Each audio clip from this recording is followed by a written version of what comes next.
how many of these got put into here is what we are going to be finding out in today's video. But in this video, I'm going to break it down into 3 parts. I'm going to tell you how much it costs to take your vehicle from carbureted to fuel injected.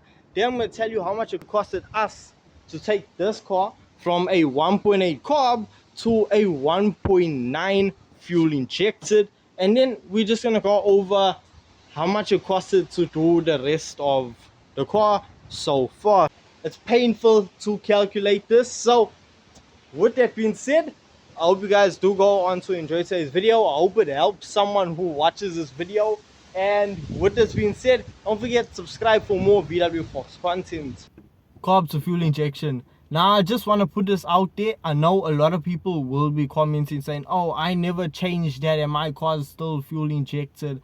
Look, to each their own. This is all of the things that we changed in order to get it. I know there are a few things that you don't need to change. For example, we put a 3-pin coil on the car, but there are people who use a bottle coil, and I mean it works just fine. So personally, this is just a list that we changed and how much we spent on converting this car. So carb to fuel injected. Firstly, fuel tank. We now have an injected fuel tank, which is different to the carb tank. I made a whole video explaining the difference, but the main thing is the inside of the tanks are different. And also on the fuel injection tank, it has a pipe at the bottom of it that the carb tank doesn't have. Fuel tank you're gonna need. Fuel tank we paid 1,400 Rand. We got it off Facebook Marketplace. Now you can pay from anywhere like 1,200 up to 2,000 Rand for a fuel injection tank, but you do need to just make sure how clean the tank is. You don't want any rust, because it will just end up with a whole lot of problems and unnecessary stress and headaches. So going along with the fuel tank, you need new fuel lines, because the standard fuel lines that come on a carb car are smaller than your fuel injected lines, and that is actually going to limit the amount of fuel that can be fed to the engine. So that needs to be changed. We spent 400 Rand on new fuel lines. We also need to purchase new fuel piping. That is 8mm piping we bought from Goldwagon. Goldwagon sells at 75 Rand a meter. We bought 2 meters because we actually use quite a lot of it. So we saw it as we rather buy more and have it than not have it at all. So we still have a little bit of piping left, but we use majority of it. So that is the 8mm fuel piping from Goldwagon. The fuel pump was also from Goldwagon. It is a VW 1.4i fuel pump. Now this pump, we actually had it on the car at first, but then we later changed it. The car now has a caravel pump with a Golf 5 GTI fuel filter running at 6.6 bar pressure running through it, because the caravel pump is 6.6 bar as well. Now we changed the setup, but this setup does require a lot more effort to get working. So I recommend going for your fuel pump of your 1.4i City Golf. That is going to cost 1,050 Rand. Then your fuel filter, depending on where you get it, you can pick it up at Midas, your local spare shop, Goldwagon. We spent, I think it was between 105 Rand, 115 Rand for fuel filter. The head and throttle body, that we got from Gearbox Center Imports for 2,500 Rand. We knew with that head, we buy it, we put it on, torque it, and it's good to go. And that's exactly what it was. So we spent 2,500. We felt it was safer than going and purchasing from someone on Facebook Marketplace who we don't know. So went with them, got the head. That was for 2,500 Rand with the throttle body. Now we didn't get an intake with the head, because we had an intake at home. We had a spare intake. And intakes, depending if you want a short intake or long intake, that is going to be around 900 Rand to 1,200 for an intake, depending on the condition of it. Then wiring loom and computer box, that we spent 3,000 Rand on. that we picked up from Nicholas at Crazy Rides. He sorted that out for us. Marketplace, you can find like almost complete setups with head, intake, throttle body, wiring loom, as well as computer box for like 5,000 rand, 6,000 rand. It really just depends on where you are, how much people are willing to sell. So you can find lucks like that, or you might have to just buy individual parts from a whole lot of different people. Then we went in and changed the coil from the bottle coil to the 3-pin coil. That costed 550 rand from Goldwagon. Then we changed the exhaust manifold. We added a fuel injected manifold, that is the 6-stud one. Got that, picked that up for 600 rand. Yeah, 600 rand we purchased that. And then the exhaust system was 2,200 rand. So on screen now, I'm just going to put the total up of how much we spent converting it from carb to fuel injected. If I do forget anything, I will put it in the pinned comments in this video, but until then, yeah, we're gonna leave it at that. So that is how much it costs to get your vehicle from carb to injected. Now, how much should we spend taking this vehicle from a 1.8 to a 1.9? So starting off, well, we purchased pistons, 2.3 liter microbus pistons that are 1 millimeter oversized, which means it's 83.5 millimeters. That's the size of the piston. From there, pistons and rings we bought from Alert. The pistons are Arco and the rings are Kutsa. I don't know how you pronounce it, but this is the box that came in. That came up to, for those two, well, for the pistons and the rings, that came up to about 2,700 rand. Then in order to get that to fit into the block, the bore of the block had to be bored up.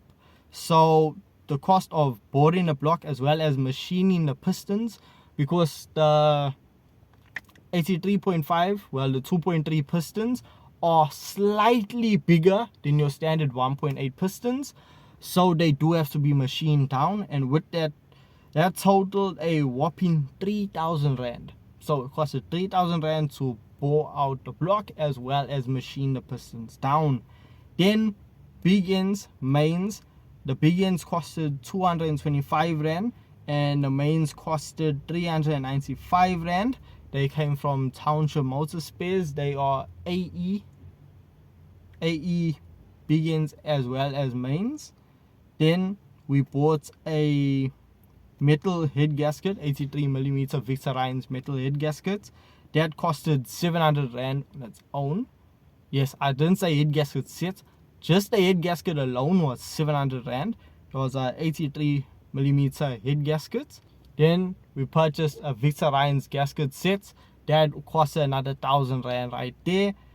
Also from Alert, the oil pump, we also put a brand new oil pump. That was 450 rand. And we purchased small end bushers. That was 200 rand. So that's how much it costed to just increase the capacity of the engine to now a 1.9. Paired with the 2 liter head, I mean, the car is going strong. It pulls. We are going to look at the other things, the smaller things. For example, away from just getting the car running, these are your shocks, your rear shocks, wheel bearings, hubs. For front shocks, we spent 1,000 for both front shocks. Monroes, we spent 1,090 rand. Your rear shocks are 990 rand, also Monroes. We picked this up from Township Motor Spares. For the back brakes, we got brand new rear linings, brand new wheel bearings, brand new cylinders. That costed 1,150 rand for both sides of the rear. Front wheel bearings were 250 each, so that's 500 there. Hubs were also 250 each. Then if we start looking like at the smaller things, like all of the piping, all of the water pipes in the engine bay are brand new, except for one pipe that they didn't have in stock at Goldwagon. So all of the pipes are brand new, and that costed 2,000 rand. Your shock saddles, steering rack, boots, ball joints, CV joints, outers, inners, your CV joint, your CV boots, CV grease, clutch cable, rubbers, like, you know, your smaller things. And that came up to about 3,000 rand at Goldwagon. It's so expensive.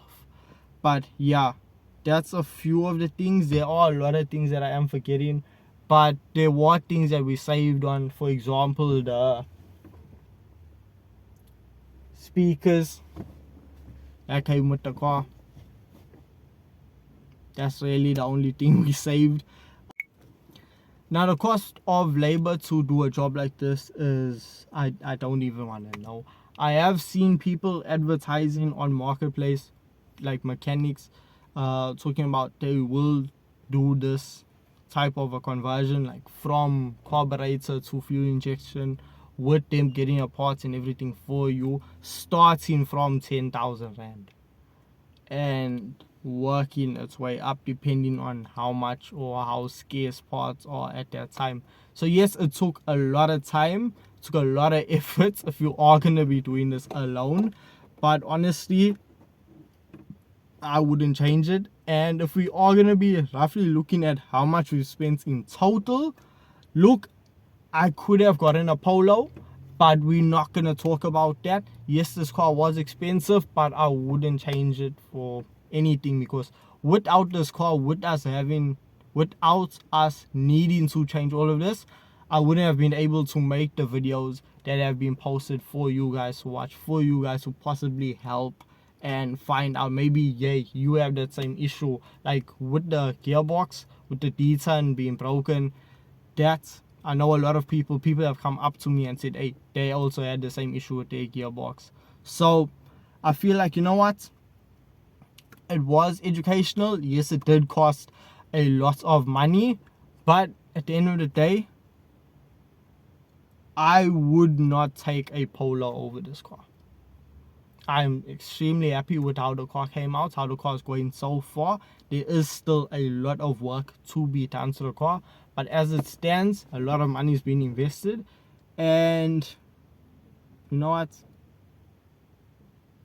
I think it's worth it. My father might not, but I think it's worth it. So yeah, with all this being said, I'm just gonna wrap this video up here of how much it costed in total to get this vehicle running. It is a lot of money, and I want to say thank you to my father for all of the help, assistance in getting the car to where it is today. So yeah, with all this being said, thank you so much for watching. Thank you so much for your time, and if you have any comments or any questions, leave them in the comment section, and I will try to respond or get you information to the best of my abilities. And yeah, I'll see you guys in the next one.